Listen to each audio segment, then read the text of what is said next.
तो मैं रिजाइन आपको देना चाहता हूँ। अखिलेश जी प्लीज।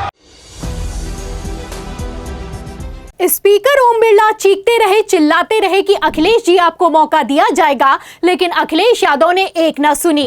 पहले सदन को छोड़ दिया था और अब इस्तीफे की पेशकश कर दी है। आपको बता दें, बड़ी खबर निकलकर सामने आ रही है कि महाकुंभ में हुई भगदड़ की मौतों के आंकड़े को लेकर अखिलेश यादव सदन में गजब का भड़के हैं, और भड़के हैं तो ऐसा भड़के हैं कि लोकसभा की सदस्यता छोड़ने की पेशकश कर दी है। खबर निकलकर सामने आई है, बिग ब्रेकिंग चलाई जा रही है कि अखिलेश यादव ने इस्तीफा दे दिया है। तो क्या अखिलेश यादव ने इस्तीफा थमाया है? आखिर क्यों राहुल गांधी ने प्रधानमंत्री नरेंद्र मोदी को मुंह पर बेइज्जत कर दिया है? आपको दोनों के वीडियो दिखाएंगे, बयान भी सुनाएंगे, लेकिन उसके पहले अखिलेश यादव ने सदन शुरू होते ही कैसे गर्दा उड़ा दिया है, छोटा सा बयान है, ध्यान से सुनिए। जिस सरकार ने 100 करोड़ लोगों के आने का इंतजाम किया है, और अगर 100 करोड़ अध्यक्ष महोदय, अगर ये बात गलत है तो मैं रिजाइन आपको देना चाहता हूं। तो सुना आपने, अखिलेश यादव का कहना है कि योगी सरकार की तरफ से बड़े बड़े दावे किए गए। दावा किया गया कि 100 करोड़ लोग आएंगे और डुबकी लगाएंगे, 2700 कैमरे लगाए गए हैं, डिजिटल महाकुंभ होने वाला है, AI सुरक्षा प्रदान की जाएगी। लेकिन डिजिटल महाकुंभ करवाने वाली ये सरकार मौतों का डिजिट तक बताने के लिए तैयार नहीं है। अब इसी को लेकर अखिलेश यादव भड़के हैं। अखिलेश यादव का कहना है कि अगर मैं सरकारी दावों को लेकर झूठ बोल रहा हूं तो मैं अपने इस्तीफे की पेशकश करता हूं। अब जब से अखिलेश यादव की तरफ से यह बयान निकलकर सामने आया है, सोशल मीडिया पर वायरल हो गया है, और तो और खबरें भी चलाई जा रही हैं, खबर भी सोशल मीडिया पर वायरल हो रही है। आप देख सकते हैं, इस खबर में लिखा भी हुआ है, दावा यह किया जा रहा है कि अखिलेश यादव ने लोकसभा की सदस्यता से इस्तीफा दे दिया है। अब यहां पर सवाल यह खड़ा होता है कि क्या कांग्रेस के बाद सबसे ज्यादा सांसदों वाली पार्टी समाजवादी पार्टी के मुखिया अखिलेश यादव ने अपने पद से इस्तीफा दे दिया है? फिलहाल इस खबर के पीछे की सच्चाई मैं आपको बताऊंगी, लेकिन उसके पहले नेता प्रतिपक्ष राहुल गांधी ने प्रधानमंत्री नरेंद्र मोदी को भरे सदन में कैसे बेइज्जत कर दिया है, इसे भी सुनिए। In Lok Sabha, the difference between Lok Sabha and Vidhan Sabha was the population of Himachal. The entire population, almost 70 lakh new voters suddenly arrived between Lok Sabha and Vidhan Sabha. Now, the most interesting part, and the Prime Minister is not looking at me. The most interesting part, सुन रहा है, मजबूरी है। आप the most interesting part, सब सुनेंगे, देख नहीं रहे तर्क पे बात करो। मुंह नीचे कर लिया सडनली। तो आप देख सकते हैं कि किस तरीके से दो लड़कों की जोड़ी ने सदन में कमान संभाली है।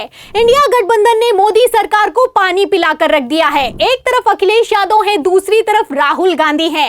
राहुल गांधी महाराष्ट्र में इस्तेमाल हुई ईवीएम से लेकर चुनाव की प्रक्रिया पर बातचीत कर रहे हैं। आप देख सकते हैं, राहुल गांधी ने साफ साफ यहां पर कह दिया है कि महाराष्ट्र में लोकसभा के चुनावों में और विधानसभा के चुनावों के बीच में 70 लाख वोटर बढ़ गए हैं। अब जैसे ही राहुल गांधी ये बोलते हैं, प्रधानमंत्री नरेंद्र मोदी का चेहरा झुक जाता है।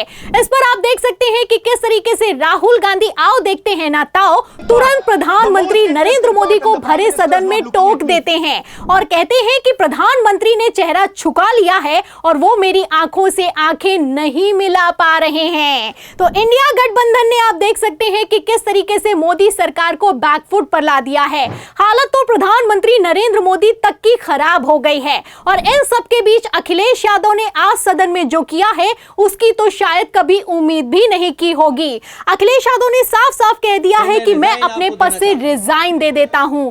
आपको बता दें, पहले ही दिन से जब से सदन में बजट का सत्र शुरू हुआ है, तब से अखिलेश यादव लगातार महाकुंभ में हुई भगदड़ के मौतों के आंकड़ों का सवाल उठा रहे हैं। उन्होंने पहले ही दिन कह दिया था कि इस बजट से ज्यादा जरूरी है कि महाकुंभ के बजट पर बात होनी चाहिए।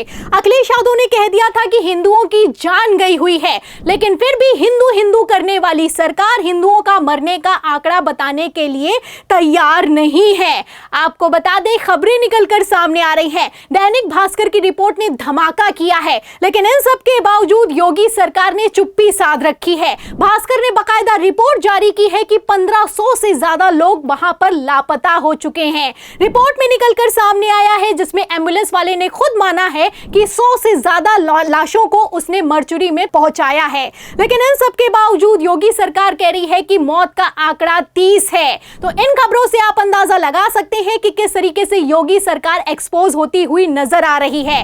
मान लीजिए कि अगर भास्कर ने यहां पर झूठी रिपोर्ट जारी की होती तो अब तक तो भास्कर को जेल हो चुकी होती। भास्कर की ये जो खबर जिसने रिपोर्ट की है उस पर तो केस लगा दिया गया होता, लेकिन योगी सरकार है कि रिपोर्ट से भी मुंह छुपा रही है। दूसरी तरफ आप देख सकते हैं कि सदन में जो सवाल किए जा रहे हैं उनका भी जवाब देना नहीं चाह रही है। फिलहाल सदन में महाकुंभ में हुई भगदड़ को लेकर मुद्दा तेजी पकड़ता हुआ नजर आ रहा है। कांग्रेस के अध्यक्ष हैं मल्लिकार्जुन खड़गे, उन्होंने तो यहां तक कह दिया है कि हजारों से ज्यादा लोगों को मारा गया है।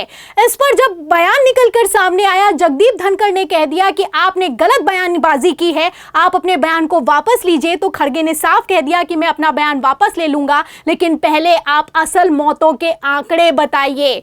आपको बता दें, राज्यसभा में सांसद हैं जया बच्चन, उनका भी बयान निकलकर सामने आया है। उनका कहना है कि मौतों के आंकड़ों को छुपाया जा रहा है, और तो और योगी सरकार इतनी निकम्मी हो चुकी है कि इन्होंने लाशों को गंगा में बहा दिया है। लगातार सवाल पर सवाल खड़े किए जा रहे हैं। आप देख सकते हैं, भास्कर ने रिपोर्ट किया है, पत्रकार भी ग्राउंड रिपोर्टिंग कर रहे हैं, सदन में सवाल उठाए जा रहे हैं। अखिलेश यादव ने इस्तीफे की पेशकश कर दी है, और तो और गजब तो यह हो गया है कि शंकराचार्यों ने भी योगी सरकार के खिलाफ मोर्चा बंदी कर दी है। शंकराचार्य अविमुक्तेश्वरानंद का तो यहां तक बयान निकलकर सामने आया है कि एक नहीं 6 जगह भगदड़ हुई है और सैकड़ों मारे गए हैं। ऐसे हालातों में सीएम योगी आदित्यनाथ को अपने पद से तत्काल प्रभाव से इस्तीफा दे देना चाहिए। तो सीएम योगी से इस्तीफा मांगा जा रहा है। इन सब के बीच अखिलेश यादव ने इस्तीफे की पेशकश कर दी है। अब इसी को लेकर सोशल मीडिया पर लल्लन टॉप की खबर वायरल हो रही है कि अखिलेश यादव ने लोकसभा की सदस्यता से इस्तीफा दे दिया है। फिलहाल यहां पर मैं आपको बता दूं कि अखिलेश यादव ने इस्तीफा दिया नहीं है, बल्कि इस्तीफे की पेशकश की है, और पेशकश करते हुए यह कहा है कि अगर मैं झूठ बोल रहा हूं तो अपने पद से इस्तीफा दे दूंगा। वैसे भी अगर देखा जाए तो कायदे से सीएम योगी आदित्यनाथ को जिम्मेदारी लेते हुए अपने पद से इस्तीफा दे देना चाहिए। इसी तरीके से मैं आपको बता दूं, 2013 की अगर बात की जाए तो आजम खान ने इस्तीफा दे दिया था जब महाकुंभ में भगदड़ हुई थी, और वो भी महाकुंभ के मेला के क्षेत्र में भगदड़ नहीं हुई थी, भगदड़ रेलवे स्टेशन पर हुई थी। लेकिन फिर भी आजम खान ने इसकी जिम्मेदारी ली और अपने पद से इस्तीफा दे दिया। तो तब तो इस्तीफा हो गया था, लेकिन अब सीएम योगी आदित्यनाथ जिम्मेदारी लेना दूर की बात है, इस्तीफा देना दूर की बात है, आलम तो ये हो चुका है कि मौत का आंकड़ा ये क्या है ये तक बताने के लिए तैयार नहीं है। ऐसे हालातों में क्या अखिलेश यादव ने इस्तीफे की पेशकश करके सीएम योगी आदित्यनाथ की कुर्सी को फंसा दिया है? इस सवाल के जवाब में इस पूरी रिपोर्ट पर आपकी क्या राय है, हमें कमेंट बॉक्स में जरूर लिखें। वीडियो को ज्यादा से ज्यादा शेयर करें, हमारे चैनल को लाइक करें, सब्सक्राइब करें, ज्वाइन करें। फिर मिलते हैं अगली खबर के साथ, तब तक के लिए धन्यवाद।